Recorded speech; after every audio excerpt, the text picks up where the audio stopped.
So I'm a little bit old school. My roots are in instructional design, and I grew up professionally designing training programs for employees and for clients.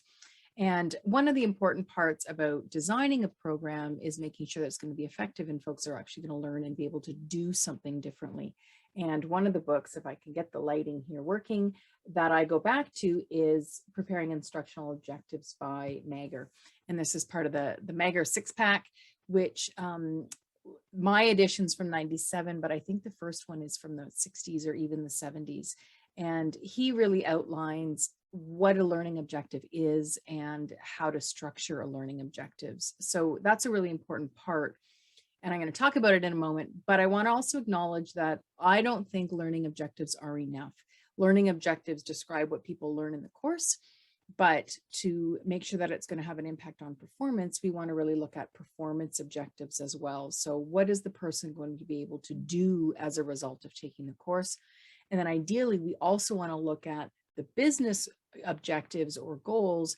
How is that learning and that change in performance actually going to impact the business or the organization? So we have business objectives, which identify how learning supports the business. An example might be, the number of tickets from a customer decreases by X%.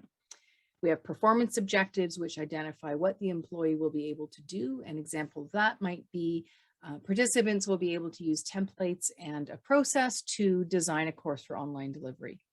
And then a learning objective are those foundational building blocks that are tied directly to the learning activities.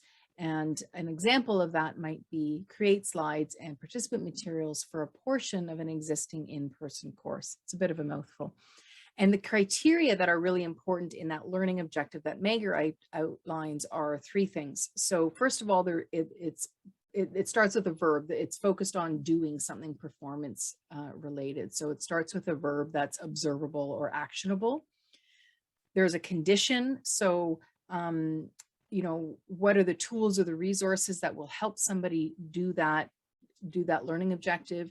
And then thirdly, what's the criterion, the measurement to determine success? And I find that I always push to have a performance, a verb starting at the beginning, a condition oftentimes, but not always. And the criterion I find is really difficult. Oftentimes it's not there. So those are three things that Mager talks about and are part of my roots in growing up in instructional design.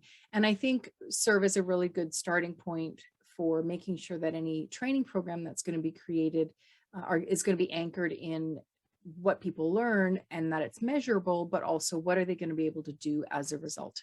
I hope that helps.